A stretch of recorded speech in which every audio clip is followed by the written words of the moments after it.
तुहिना त्रिपाठी ने लिखा है कि इस पूरे लॉकडाउन में जो फैमिली की लेडीज़ हैं उनके लिए कोई सजेशन है कि वो कैसे शांत और फोकस्ड रहें।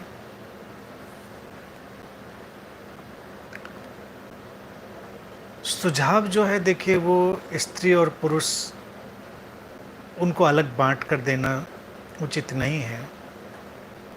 सभी पर वो एक ही बात लागू होती है। स्त्री और पुरुष का जो परिवार में रोल है, यूँ तो हमने समाज में उसको थोड़ा अलग अलग डिवाइड करके रखा हुआ है। लॉकडाउन में सुझाव मेरा यही है कि उस रोल को अदल बदल कर सब देखें, सब एक दूसरे के कामों में हाथ बटाएं, जो कि बटा भी रहे हैं लोग, उसके बिना काम भी नहीं चल रहा है। तो जो अभी सीखा है उसको आगे भी लेकर जाएं। यानी ये जो हाथ बटाने की कोशिश है, परिवार में जो पुरुष और स्त्री साथ मिलकर काम कर रहे हैं, इसको आगे भी ले जाएं। और जो पूछा है कि कैसे स्त्रियां इस सारे वक्त में शांत रहें और फोकस्ड रहें, मुझे कई बार लगता है कि स्त्रियों को प्रकृति ने शांत रहने का और फोकस्ड रहने का वरदान दिया है। वो अपने इस वरदान को फिर से रियलाइज करें, समझें, उसको फिर से जीना शुरू करें। शांति उनके लिए बड़ी आसान है और फोकस्ड होना भी उनके लिए बहुत आसान है, क्योंकि स्त्रियों को जो मातृत्व की घटना में प्रकृति ने ले जाने की व्यवस्था करी है, उसने उनको बहुत धैर्य, बहुत फोकस, बहुत शांति अपने भीतर लाने की क्षमता दी है। तो स्त्रियों के लिए उचित है, किसी भी उम्र में हो, किसी भी व्यवस्था में हो, परिवार के किसी भी स्वरूप को वो जी रही हों, मुझे लगता है कि वो अपने भीतर के इस मातृत्व रूप को उभारें। ज़रूरी नहीं कि बच्चे हों तभी कोई मातृत्व रूप को उभारता है, बल्कि मुझे तो कई बार लगता है बड़ा विपरीत, अगर बच्चे ना हों और व्यक्ति संवेदनशील हो तो इस मातृत्व रूप को और अच्छे से समझ लेता है।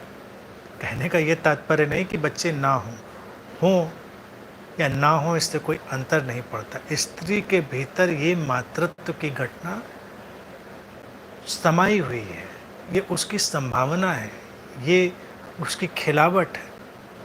तो ज़्यादा करुणापूर्ण हो, ज़्यादा संवेदनशील हो, अपने प्रति भी, दूसरों के प्रति भी। ये जो करुणा की भावना है, ये आएगी अपने को पूरा स्वीकार कर लेने से, अपनी सारी कमियों के साथ अपने को पूरा स्वीकार कर लेने से, दूसरे को भी उसकी सारी कमियों के साथ पूरा स्वीकार कर लेने से। करुणा यहीं से पैदा होती है और करुणा से ही फिर पैदा होता है मातृत्व। देखिए माँ क्या करती है, बच्चा आया उसके जीवन में, उसको स्वीकार करती है, उसकी शरारतों को, उसकी कमियों को, उसके सारे रंग रूप ढांचे ढंग सबको स्वीकार करती है।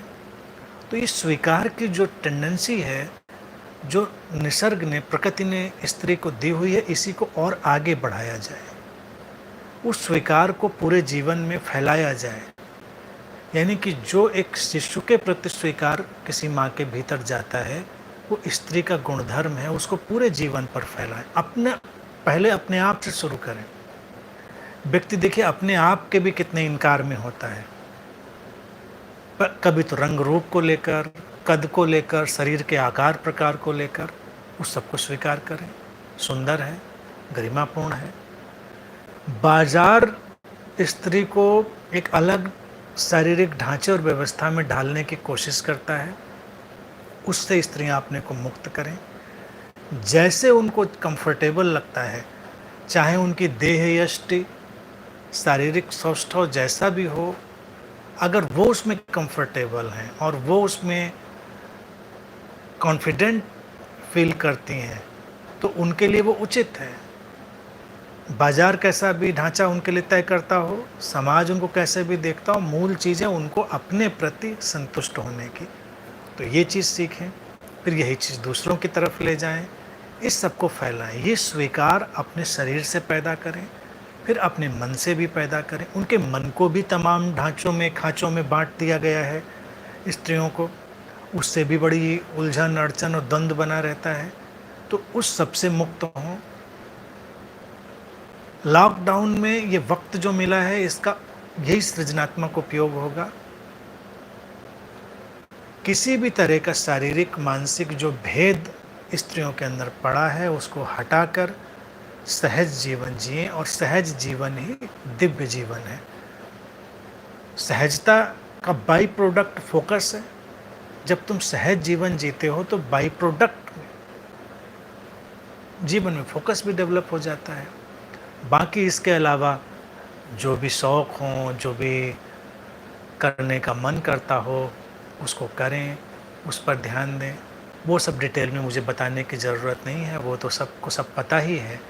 मूल चीज़ जो मैंने कही कि स्त्रियां अपने मौलिक स्वभाव को उभारें, जो कि मातृत्व का है, जिसकी आधार भूमि करुणा है, जो स्वीकार से शुरू होगा, जिसमें गरिमा का समावेश हो जाएगा, और फिर एक अतिशय संवेदनशीलता का विकास होगा। वही उनके जीवन को नया एक दैवीय स्वरूप प्रदान करेगा, वही उनकी दिव्यता होगी। इस मानवीय जीवन में, साधारण जीवन में ही वो दिव्यता घटती है।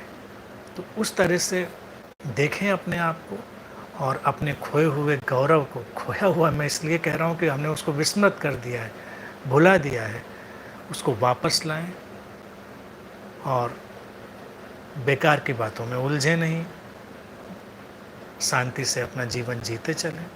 तो ये सारा वक्त बहुत ही खूबसूरत हो जाएगा।